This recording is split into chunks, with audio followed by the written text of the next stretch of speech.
गण गणपते नमः। जय माँ गंगे। मेरे चैनल पर आप सभी का हार्दिक स्वागत है। आज हम जानेंगे कि गंगा दशहरा किस दिन है, इस दिन क्या शुभ मुहूर्त है और कौन से उपाय गंगा दशहरा पर किए जाते हैं और माँ गंगा की क्या कथा है। हिंदू पंचांग के अनुसार ज्येष्ठ शुक्ल पक्ष की दशमी तिथि को गंगा दशहरा के रूप में मनाया जाता है। दशमी तिथि का शुभारंभ 29 मई 2023 को 11:49 पर होगा और इस तिथि का समापन 30 मई 2023 को दोपहर 1:07 पे होगा। ऐसे में गंगा दशहरा का पर्व 30 मई 2023 मंगलवार के दिन मनाया जाएगा।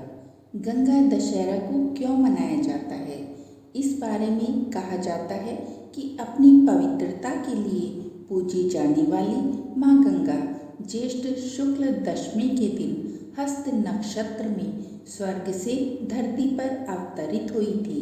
इसीलिए इस दिन को गंगा दशहरा के रूप में मनाया जाता है। अर्थात स्वर्ग से धरती पर गंगा माँ के आने का पर्व ही गंगा दशहरा है। गंगा दशहरा पर रवि और सिद्ध योग का संयोग बन रहा है। साथ ही इसी दिन शुक्र ग्रह कर्क राशि में प्रवेश करेंगे। शुक्र के गोचर से इस दिन धन योग का निर्माण हो रहा है। ऐसे में साधक को इन तीनों योगों में गंगा स्नान, पूजा और गंगा जल से संबंधित उपाय करने पर समस्त दुखों का नाश होता है। गंगा दशहरा पर शुभ योग।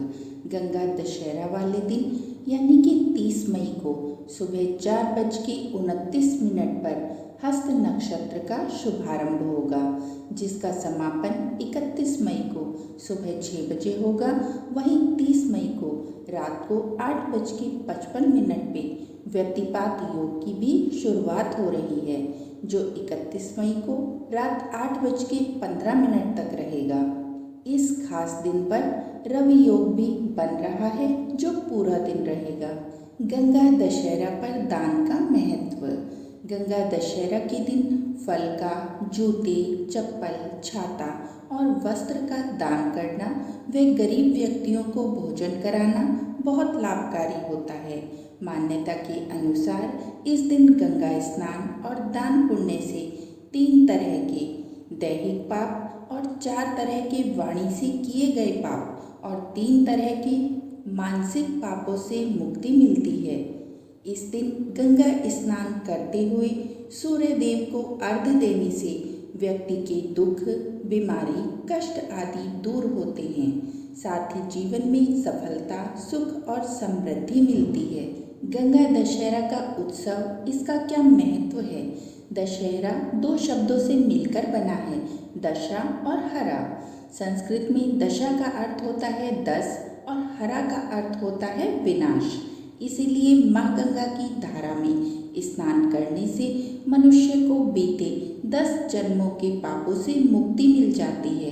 भक्त अपने पापों से छुटकारा पाने के लिए गंगा के पवित्र जल में डुबकी लगाते हैं। ऐसी मान्यता है, गंगा स्नान करके वे जन्म, मृत्यु और पुनर्जन्म के दुष्चक्र से मुक्ति या मोक्ष की प्राप्ति कर लेते हैं। इस दिन दान पुण्य करना भी बहुत शुभ होता है। इस प्रकार के अच्छे कर्म देवी माँ गंगा का आशीर्वाद पाने में मदद करते हैं। साधारणतः गंगा दशहरा के दिन भक्त अपने मन और शरीर को शुद्ध करने के लिए काशी, प्रयागराज में संगम, हरिद्वार और ऋषिकेश जैसी जगहों पर स्नान करते हैं। अब जानते हैं गंगा दशहरा की कथा। पौराणिक कथा के अनुसार सागर नाम के एक राजा थे। राजा की 2 पत्नियां थीं। एक पत्नी ने एक पुत्र को जन्म दिया, जबकि दूसरी ने 60,000 पुत्रों को जन्म दिया। एक बार राजा ने अश्वमेध यज्ञ किया था, लेकिन जिस घोड़े को यज्ञ के बाद यज्ञ देवता को समर्पित करना था, उस घोड़े को इंद्रदेव चुरा कर ले गए और इंद्र ने घोड़े को ऋषि कपिला के आश्रम परिसर में छोड़ दिया। राजा के सभी 60,000 पुत्र घोड़े की खोज में निकल पड़े। गलती से उन्हें लगा कि ऋषि ने घोड़ा चुरा लिया है और युद्ध पर उतारू हो गए। इससे ऋषि क्रोधित हो गए और उन्हें सभी को भस्म करने का श्राप दे दिया। राजा सगर के पोते भगीरथ ने गंगा से अपने इन्हीं पूर्वजों की मुक्ति के लिए प्रार्थना की ताकि उनके पूर्वजों की मुक्ति हो सके। कई वर्षों की तपस्या के बाद भगीरथ गंगा को प्रसन्न करने में सफल हुए। माता गंगा ने प्रसन्न होते हुए कहा कि मैं आपकी इच्छा के अनुसार पृथ्वी पर आने के लिए तैयार हूँ, लेकिन मेरे शक्तिशाली ज्वार और प्रवाह को रोक सकने वाला कोई नहीं है। मेरा जल प्रवाह पूरे ग्रह को नष्ट कर सकता है और पाताल लोक को भी समाप्त कर सकता है। भगीरथ ने गंगा माता से प्रार्थना करते हुए इसका कोई उपाय निकालने के लिए कहा। गंगा ने उत्तर दिया कि केवल भगवान शिव शंकर ही उन्हें दिशा देने की क्षमता रखते हैं। अगर वह अपने सिर पर गंगा को धारण करने के लिए तैयार हो जाते हैं तो यह अति उत्तम होगा। यह सुनकर भागीरथ भगवान शिव की आराधना करने लगे। तपस्या से प्रसन्न होकर शिव शंकर अपनी जटाओं में गंगा को धारण करने के लिए तैयार हो गए। दशहरा के दिन गंगा माता पृथ्वी की ओर प्रवाहित हुई। तब शिव जी ने अपने बालों को खोलकर देवी गंगा को अपनी जटाओं में बांध लिया।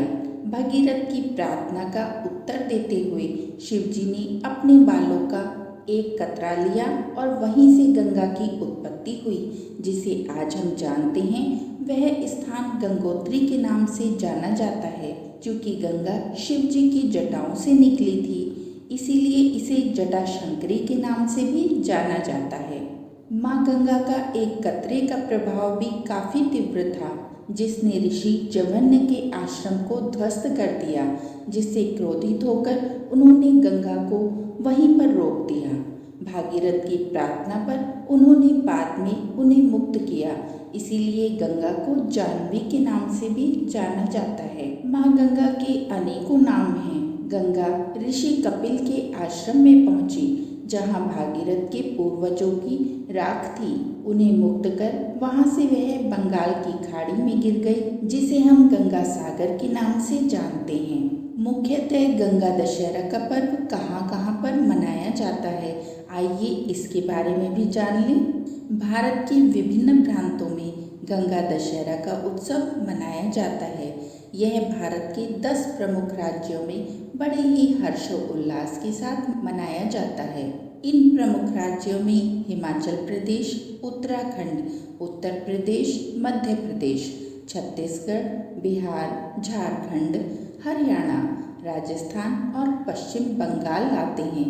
गंगा दशहरा का उत्सव मनाने के लिए भक्तजन माँ गंगा के तट पर इकट्ठा होते हैं और माँ गंगा के लिए पूर्ण रीति रिवाजों के साथ अनुष्ठान करते हैं।